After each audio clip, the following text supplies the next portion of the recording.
કચ્છ જિલ્લાના પ્રાથમિક શિક્ષકોને આવનારા અભ્યાસક્રમ અંગે માર્ગદર્શન આપી શકાય અને નવા શિક્ષણ કાર્યથી સુસજ્જ કરી શકાય તે હેતુથી જિલ્લા પ્રાથમિક શિક્ષણ વિભાગ દ્વારા ભુજની માતૃછાયા કન્યા વિદ્યાલય ખાતે એક તાલીમ શિબિરનું આયોજન કરવામાં આવેલ છે।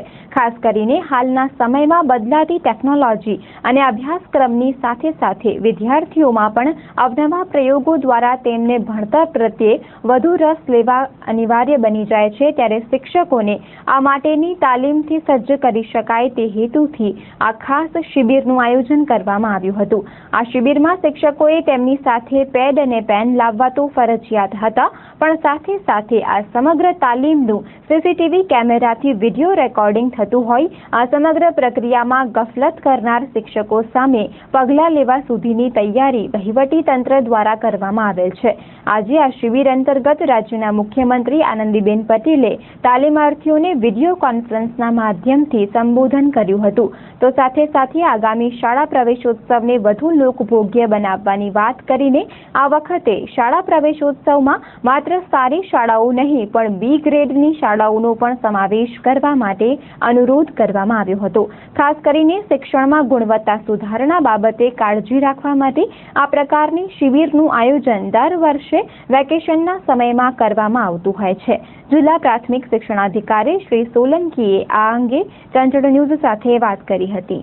તમે જાણો છો તેમ પ્રાથમિક શિક્ષણમાં ગુણવત્તા અભિવૃદ્ધિ માટે શિક્ષકોને સજ્જ કરવા પડે।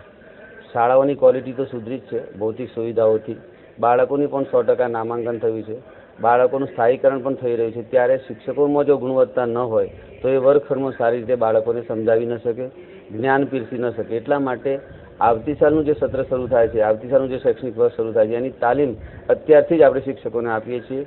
તમે જુઓ છો કે કચ્છ જિલ્લાની અંદર તમામ શાળાઓના તમામ શિક્ષકો આ 27 થી 30 એપ્રિલ દરમિયાન પોતપોતાના ક્લસ્ટરની અંદર 3-3, 4-4 ક્લસ્ટર ભેગા કરીને આપણે તાલીમ આપી રહ્યા છીએ। આ તાલીમની વિશિષ્ટતાની વાત કરીએ તો સીસીટીવીના ડાયરેક્ટ ઓબ્ઝર્વેશન હેઠળ આ તાલીમો યોજાઈ રહી છે।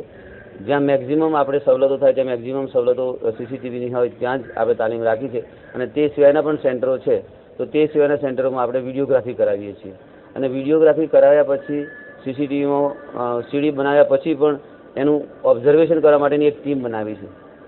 માની લો કે આપણે અત્યારે માતૃછાયામાં ઊભા છીએ, ત્યાં સીસીટીવી કેમેરાની અંદર શિક્ષકો બધા તાલીમ લઈ રહ્યા છે, તો આ જે સીડી બનશે એમાં ડાયટના જે તે તાલુકાના લાયસન્સ ઓફિસર, જે તે તાલુકાના ટીપીઓ, જે તે તાલુકાના બીઆરસી, અમારા ડેપ્યુટી ડીપીઓ અને એસઆરજી સ્ટેટ રિસોર્સ ગ્રુપના એક સભ્ય, આમ 5 વ્યક્તિઓ મળી અને એ સીડીનું ઓબ્ઝર્વેશન કરશે।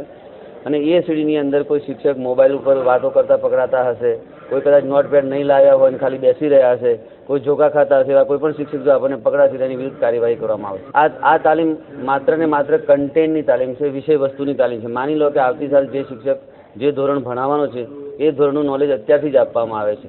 હાલ આનંદીબેન આપણે જે સીએમ સાહેબ છે એ પણ ટેલિકોન્ફરન્સમાં જોડાયા અને એમણે જે સૂચનો આપ્યા છે એ પણ આપણા માટે શિક્ષણમાં ઘણા સારા સૂચનો છે। મેડમે શાળા પ્રવેશોત્સવની વાત કરી કે આ વખતે શાળા પ્રવેશોત્સવ જે રાખવાનો છે એ માત્ર ને માત્ર સારી શાળાઓમાં નથી રાખવાનો, પરંતુ જે શાળાઓ બી ગ્રેડની છે અથવા તો સી ગ્રેડની છે અથવા તો જે ગામનો સાક્ષરતા દર ઘણો નીચો છે, પુરુષોનો સાક્ષરતા દર, સ્ત્રીઓનો સાક્ષરતા દર નીચો છે, એવા ગામડા પસંદ કરી અને ત્યાં અધિકારીઓ, પદાધિકારીઓ અને રાજ્ય કક્ષાના અધિકારીઓને ઉતારવામાં આવશે અને ત્યાં પ્રવેશોત્સવ કરવામાં આવશે। નહીં, પ્રાથમિક શિક્ષકોની તાલીમ આપવી જરૂરી છે, કારણ કે પાયાનું શિક્ષણ એ પ્રાથમિક શિક્ષણ છે। માધ્યમિક શિક્ષકની પણ તાલીમ યોજાતી હશે, તમે પટેલ સાહેબનો ઇન્ટરવ્યૂ લઈ શકો છો, એ લોકોને પણ કર્મયોગી તાલીમ હોય છે, અને મને લાગે છે કે એ તાલીમ આવનારી 3 તારીખથી કંઈક શરૂ થવાની એવું મને જાણવા મળ્યું છે, પણ અમારી તાલીમ તો આ 4 દિવસોમાં યોજાઈ રહી છે અને સારામાં સારો પ્રતિસાદ છે।